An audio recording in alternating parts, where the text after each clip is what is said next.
नाज़रीन, तहरीक इंसाफ दोनों प्लेटफार्म के साथ अपनी स्ट्रगल जारी किए हुए हैं, यानी उन्होंने अदालतों से भी रजू किया हुआ है और उनका एहतजाजी सिलसिला भी जारी है।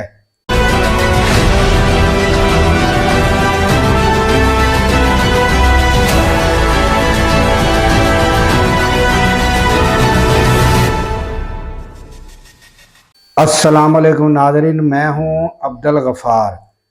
नाज़रीन, तहरीक इंसाफ अपने जद्दोजहद जारी रखे हुए है और उन्होंने अपने इलेक्शन के मामलात जो हैं उस सिलसिले में अपना अदालतों से रजू किया हुआ है और साथ साथ उनका तकारीर और धरनों का और एहतजाज का सिलसिला भी गाहे बगाहे जारी रहता है।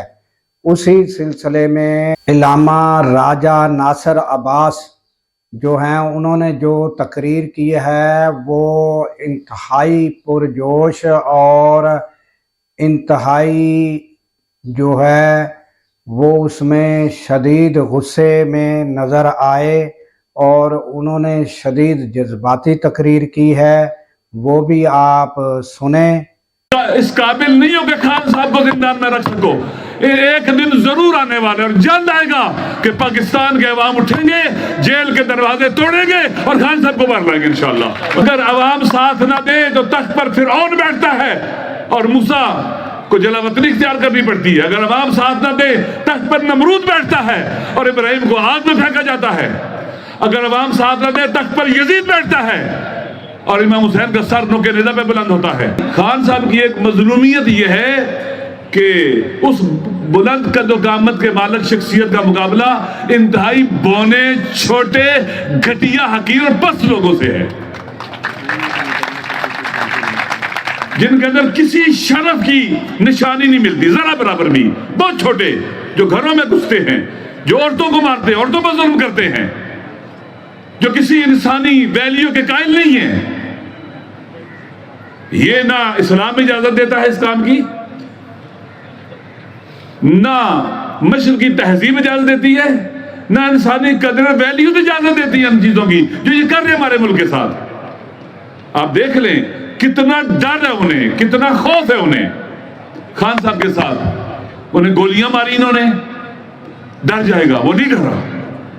उन पर मुकदमे गैर कानूनी असल गलत किस्म के मुकदमे बनाए जिनकी कोई बेस ही नहीं है, ये खौफजदा हो जाएगा, वो नहीं डरा। उसे जेल में डाला गया, वो नहीं डरा। उसे सजाएं दी गई, वो नहीं डरा। उससे पार्टी की लीडरशिप छीनने की कोशिश की, वो नहीं डरा। इलेक्शन के अंदर बल्ले को छीना, वो नहीं घबराया। पाकिस्तान के अवाम को भी सलाम कि उन्होंने हर बार जो इन नालायकों का तो से नाकाम बनाया। और 8 फरवरी को एक खामोश इनकलाब था जुल्म और फसाद के खिलाफ और इन गुलामों के खिलाफ, इन जालिमों के खिलाफ। 9 फरवरी को जो कुछ हुआ ये 1970 के बाद सबसे बड़ा सानिया है। 1970 के अंदर इलेक्शन हुआ, अवाम की राय को नहीं माना गया तो पाकिस्तान टूट गया। सबसे बड़ा सानिया 9 फरवरी को हुआ है कि अवाम की राय को बुलडोज किया गया, अवाम की राय को नहीं माना गया और आज तक उसे बदलने पे लगे हुए हैं ये छोटे लोग और हकीर लोग। इनका मुकाबला करना आईनी तौर पर भी लाजिम है। पाकिस्तान का कानून भी कहता है, हमारा दीन भी कहता है, इस्लाम भी कहता है और इंसानी शरफ और वकार भी कहता है कि इन वतन को इन बौने लोगों से निजात दिलाई जाए, इन छोटे लोगों से निजात दिलाई जाए। पाकिस्तान के अवाम डिजर्व करते हैं कि यहाँ अदल और इंसाफ की हुकूमत हो। अल्लाह ने तमाम अंबिया को भेजा, किस लिए? कुरान कह रहा है कि लक़द अरसलना रुसुलना बिल बय्यिनात, हमने तमाम अंबिया को भेजा वाज़े निशानियां और दलाइल देकर, मुअज्जिज़े देकर भेजा उन्हें। वो अनज़लना माहुल किताब वल मीज़ान, उनके साथ किताब नाज़िल की, मंशूर हयात और ज़िंदगी नाज़िल किया, मीज़ान हक़ को बातिल दिया। क्यों? लियक़ूमन नासु बिल क़िस्त, ताकि लोग आदिल के लिए उठे। लीडरशिप काफ़ी नहीं है, मंशूर काफ़ी नहीं है, अवाम का आदिल के लिए उठना भी ज़रूरी है। اگر عوام ساتھ نہ دے تو تخت پر فرعون بیٹھتا ہے اور موسیٰ کو جلا وطنی اختیار کرنی پڑتی ہے. اگر عوام ساتھ نہ دے تخت پر نمرود بیٹھتا ہے اور ابراہیم کو آگ میں پھینکا جاتا ہے. اگر عوام ساتھ نہ دے تخت پر یزید بیٹھتا ہے اور امام حسین کا سر نوکے نیزہ پہ بلند ہوتا ہے. عوام کی ڈیوٹی بہت زبردست ہے، ضروری ہے، اہمیت کی حامل ہے. اور پھر جو خان صاحب کے ساتھی ہیں، مخالفین کی اسٹریٹجی کو دقت سے پڑھا جائے، وہ کیا کرنا چاہتے ہیں، ان کا کاؤنٹر اسٹریٹجی ہونی چاہیے، ہر روز ڈسکس ہونا چاہیے. اور یہ جو انتہائی محدود نگاہ رکھتے ہیں، لالچی ہیں، جو لالچ کے قیدی ہیں، غرور و تکبر کے قیدی ہیں، انہیں شکست دینا آسان ہے، مشکل نہیں ہے.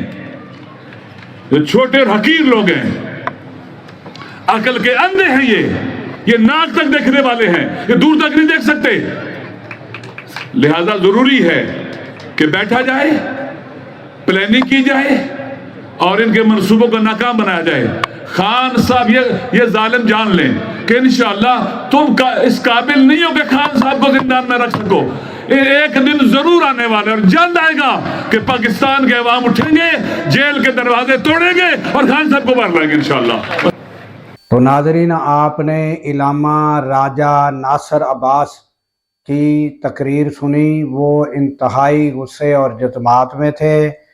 ناظرین، اس دعا کے ساتھ اجازت چاہتا ہوں کہ اللہ تعالیٰ پاکستان کی خیر فرمائے، پاکستان کی سرحدوں کی خیر فرمائے اور سرحدوں پر معمور ان جوانوں کی اللہ تعالیٰ خیر فرمائے اور ان کو شاد و آباد رکھے کہ جب ہم سو رہے ہوتے ہیں وہ جاگ رہے ہوتے ہیں.